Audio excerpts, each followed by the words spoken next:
Sabe, já paramos para pensar no que realmente acontece quando alguém recebe um chamado para algo extraordinário? Hoje a gente vai mergulhar fundo na anatomia de um chamado divino, explorando três das histórias mais poderosas da Escritura. Vamos ver como Abraão, Moisés e Samuel responderam a esse chamado e o que a jornada deles nos revela sobre fé, medo e principalmente sobre a arte de saber ouvir. Então, a grande pergunta que vai guiar a nossa conversa é essa: o que de fato significa atender a um chamado? Será que é só um ato de coragem? Ou uma obediência cega? Ou será que é algo muito mais profundo? Vamos investigar juntos o que as fontes nos dizem. Ok, vamos lá. Nosso caminho hoje começa entendendo a natureza de um chamado. Depois, a gente passa pelas jornadas incríveis de Abraão, Moisés e Samuel. E no final, a gente amarra tudo com uma palavrinha hebraica poderosíssima, Hineni. Para começar, uma coisa que a gente precisa entender de cara é a natureza desses chamados. Eles não são o resultado de uma busca espiritual da pessoa. Eles são eventos que viram o jogo, iniciados por uma voz que muda absolutamente tudo. E esse ponto é fundamental. As fontes deixam bem claro que esses chamados não são um sussurro qualquer, são uma interrupção, uma intrusão na vida comum. Pensa bem, Abraão não estava procurando um Deus novo. Moisés não estava planejando libertar um povo. De repente, a voz chega e, bum, reconfigura o mundo deles por completo. Vamos começar com Abraão, que é o nosso modelo fundamental. O chamado dele envolve uma ruptura radical com tudo que ele conhecia, é um convite para caminhar sem ter a menor ideia do destino. E olha, o contraste aqui é gigante. O mundo de Abraão era politeísta, ou seja, acreditava em vários deuses. Era um mundo estável, com raízes culturais profundas. E o chamado de Deus é um salto no escuro. Não é só uma mudança de endereço, é uma troca de identidade, de segurança, de tudo. Deus basicamente o chama para rasgar o mapa e confiar unicamente na voz que o guia. E essa citação de Agostinho, que ecoa o que a gente encontra nas fontes, resume isso perfeitamente. A fé não anda pelo que vê, mas pelo que ouve. A decisão de Abraão não foi baseada em evidências, num plano de negócios, foi um ato de confiança pura, total na promessa que ele ouviu. E aqui a gente chega num ponto-chave, o conceito de um minenê vivido, não falado. A palavra hebraica para eis-me aqui nem aparece na primeira chamada de Abraão. E por quê?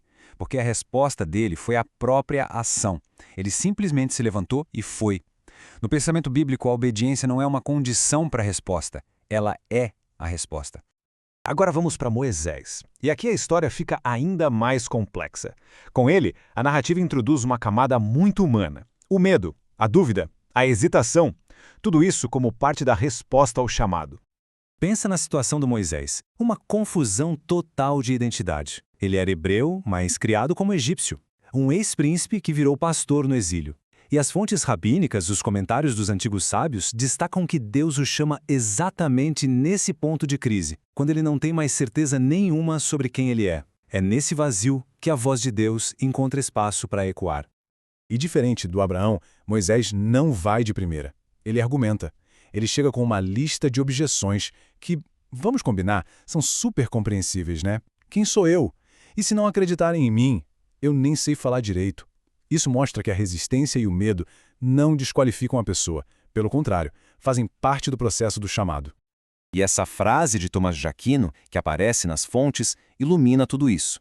O chamado divino não apaga as fragilidades de Moisés. Em vez disso, ele as ordena, as coloca a serviço de um propósito maior. O medo não é removido, ele é usado dentro da missão. E a solução de Deus para o medo do Moisés é simplesmente genial. Ele não entrega um roteiro detalhado do que fazer. Ele oferece a si mesmo. A resposta para a pergunta quem sou eu é eu estarei com você. A garantia não está no plano, mas na presença divina. Agora, a gente chega em Samuel. A história dele nos ensina uma lição talvez um pouco mais sutil, mas, nossa, como é importante. Saber discernir a voz certa em meio a tanto barulho. Para entender o chamado de Samuel, a gente precisa olhar o contexto. Era uma época de seca espiritual. A liderança estava corrompida, a comunicação com Deus era coisa rara. E é justamente nesse silêncio que Deus decide falar com o menino, mostrando que sua voz pode romper até os tempos mais improváveis. E olha que interessante a evolução da resposta dele. No começo, Samuel tem disponibilidade. Ele ouve e responde Hineni, mas corre para a pessoa errada. Ele está presente, mas não sabe de onde vem a voz. É só depois da orientação de Eli que a resposta dele amadurece. Ele passa de um estou aqui genérico para um estou ouvindo focado. A disponibilidade vira escuta ativa. Isso nos leva a um ponto essencial, o papel de Eli. Mesmo sendo um líder cheio de falhas, foi ele quem ensinou Samuel a ouvir do jeito certo. Ninguém aprende a discernir a voz de Deus no vácuo. A orientação de outra pessoa, mesmo que imperfeita, é vital. E agora a gente vai juntar todas essas peças com uma única palavra em hebraico que, nossa, amarra tudo isso e encapsula a resposta definitiva ao chamado. Hineni, essa palavra é o coração de tudo que a gente viu. É muito mais do que um simples estou aqui. As fontes rabínicas explicam que é uma declaração de presença total. Significa que a pessoa se coloca inteiramente à disposição de quem chama, sem reservas, sem mas, sem negociação. É uma entrega completa da própria vontade. E não é à toa que essa palavra aparece nos momentos mais críticos e decisivos. Abraão diz Hineni antes de subir o monte Moriá, Moisés na sarça ardente, Samuel no templo, Isaías quando ouve a pergunta quem irá por nós. Em cada um desses casos, Hineni é o que vem antes de uma tarefa que vai transformar tudo. E para a gente sentir o peso do Hineni, vale a pena olhar o contrário.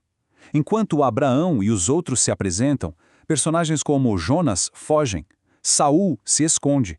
Eles ouvem o chamado, mas a resposta é de fuga. O problema nunca é a falta da voz, mas a falta de uma resposta verdadeira. Tá, e como isso se traduz na prática para nós? As fontes nos deixam 3 princípios muito claros. Primeiro, presença vem antes de propósito. Deus oferece relacionamento antes de dar uma tarefa. Segundo, a obediência não é uma moeda de troca, é a consequência natural da confiança. E terceiro, a verdadeira fidelidade se prova no dia a dia, nas coisas comuns, não só nos grandes eventos. E tudo isso nos leva a uma reflexão final muito poderosa. A gente viu que Abraão aprendeu a dizer Hineni com os pés, Moisés com a vida inteira e Samuel com os ouvidos. Isso sugere que talvez Hineni não seja algo que se diz uma vez só, mas sim uma postura do coração, uma prontidão que precisa ser renovada a cada novo dia. Fica aí a pergunta para a gente pensar.